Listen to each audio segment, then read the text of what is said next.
Good afternoon. Dwayne at Dry Creek Wrangler School.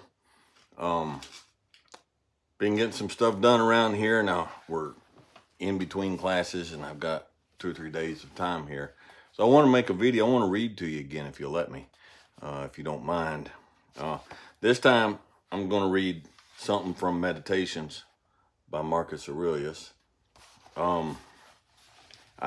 He's got a lot of stuff that I really like, and he's got stuff that as a Christian I'm like, no, I can't get on board with that. But he's got a lot of stuff that is really, really wise for getting through life. And I want to read one of them. It's one of the things that it's one of his points that has changed and helped me the most. Okay. So he says, in the gymnastic exercises, suppose that a man has torn thee with his nails, and by dashing against thy head has inflicted a wound.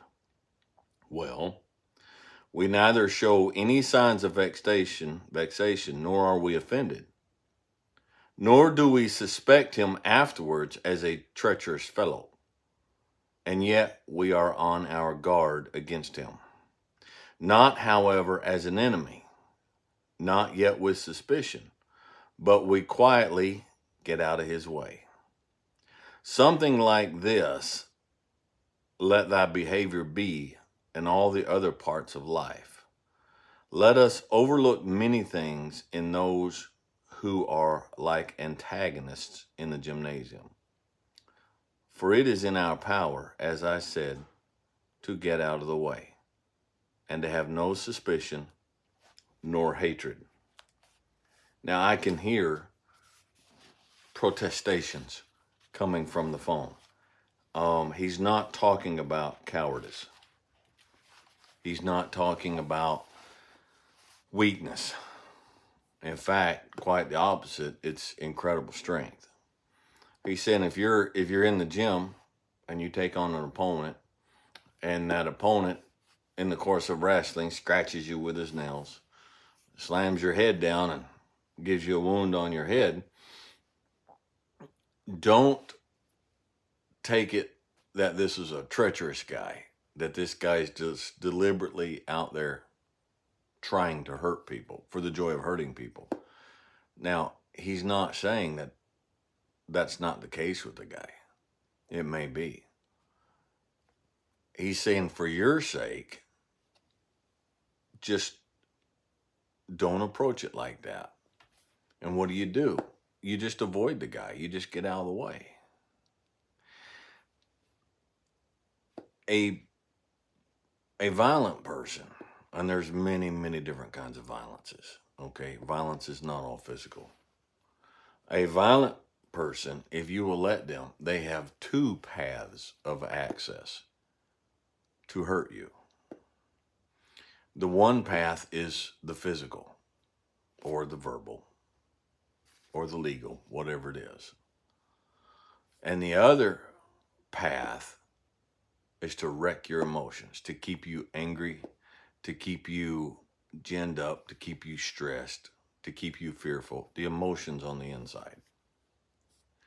And we have, in most cases, we have the means to just not let them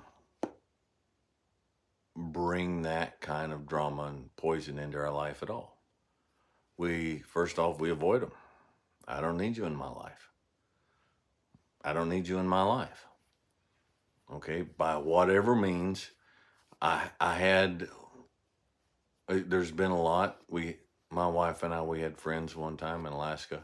Things started going sour. I saw they were going sour, so I approached him as a friend and said, hey, I see that there's this thing here, and,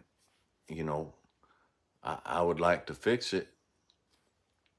And it didn't do any good. And things continued to get sour. And so I told my wife one day, I said, whatever I was at the time, I think I was 48. I said, I've spent my entire 48 years without this person. And so I don't need them in my life. I'm over half done with my life. If I didn't need them up to this point, I don't need them from this time on out. So I just backed away. I just avoided them because I was going to get hurt physically. No, thunder, no. Because they were going to aggravate me. They were upsetting me. They were making me angry. They were disappointing me. Um, his wife was being extremely antagonistic and disrespectful to the family. And that affects you. And I'm like, I don't need it. I'm not their enemy. I'm not their antagonist. I wish them no harm and no will. But at the same time, I allow them no harm and no ill on me. I wish none on them, and I allow none on me from them. Um, Weeks later, he approached me. He's like, Dwayne, I've noticed you have retreated. You have pulled back. We don't see or hear from you guys anymore. I'm like, no, no. I told you there was problems. I pointed out what they are. I humbly said, can we fix these? Can we deal with these? And all I got was just continued passive aggressive conflict. So I don't need it. I've had to do that here in the last couple of years. I have to do that more often than not. Okay. But there's two sides to the coin. You can't look at people like that is my enemy. And then withdraw. You look at them like that is cold. It's brutally cold outside.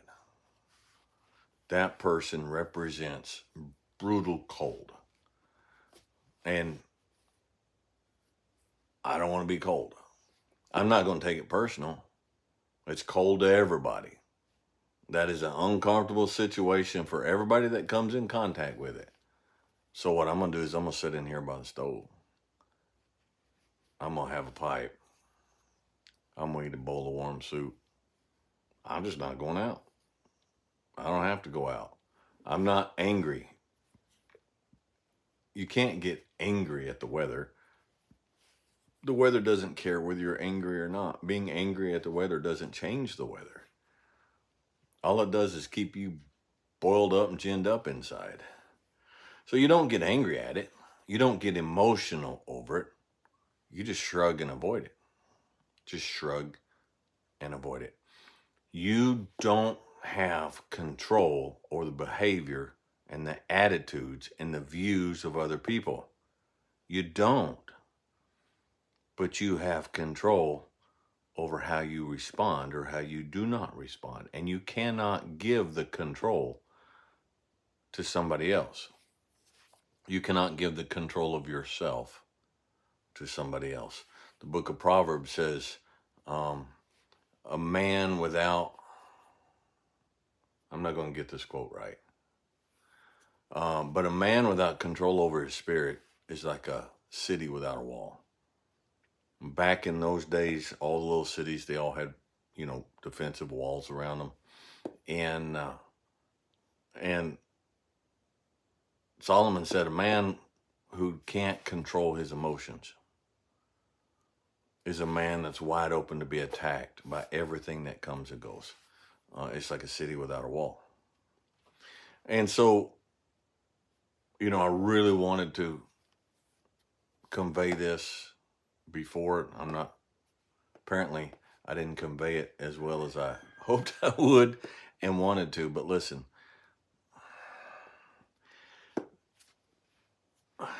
I'm gonna put myself on the line.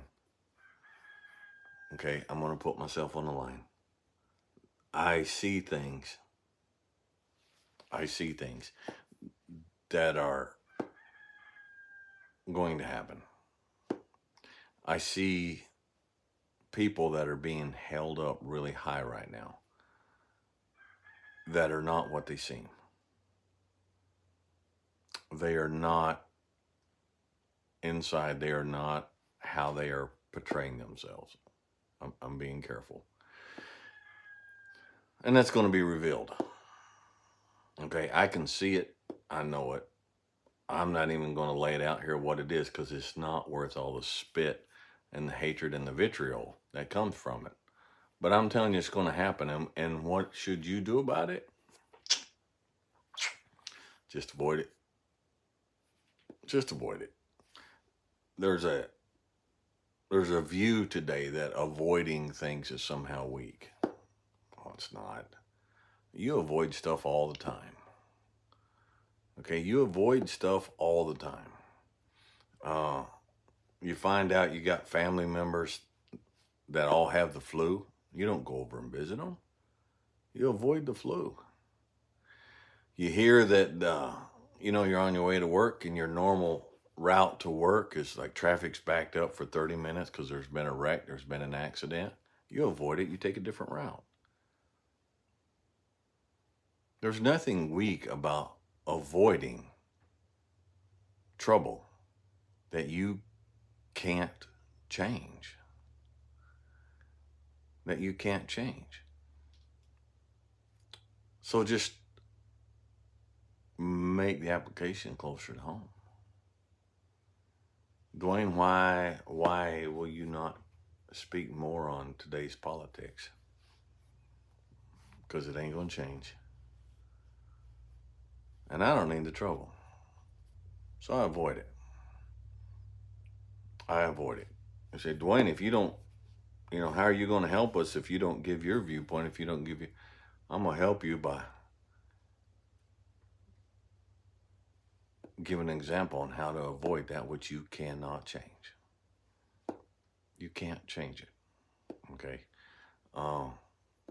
Whatever. Nah, I'm not going to go there. All right. So anyhow, be wise. The only environment you have complete control over is this one right here. And for a lot of people, that's the environment that you give the least attention to. That is the environment that you protect the least. That is the environment that you look to the least.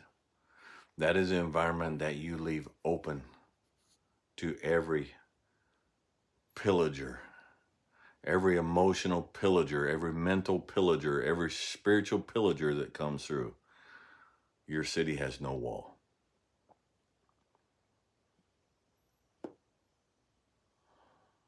Well, you do with it what you will. I'm just going to leave it there. Okay. Couple things. The cigar company, a lot of people have been asking, everything's there. It's just the banking credit card company, because of the culture against tobacco these days, is just giving us fits. But it's all there and should be open any day now. The book, I sent the manuscript off to my editor this week, and we're fixing to begin rewrites and start getting that finished up and get that buttoned down. So I'm really excited about that. School classes are going on. We're gonna continue through, I think, November. I don't know what Deanna said, 22nd or something like that. Don't know if we're gonna have school next year or not. There's a lot of things we got to work out, and so we'll just have to see. And as soon as we know something, we'll let you know. Okay. So anyhow, be logical, be reasonable, be safe, have fun, and be in control of your own spirit. Be in control of your own spirit. Don't give every numbskull out there keys to your city. I will catch you guys next time.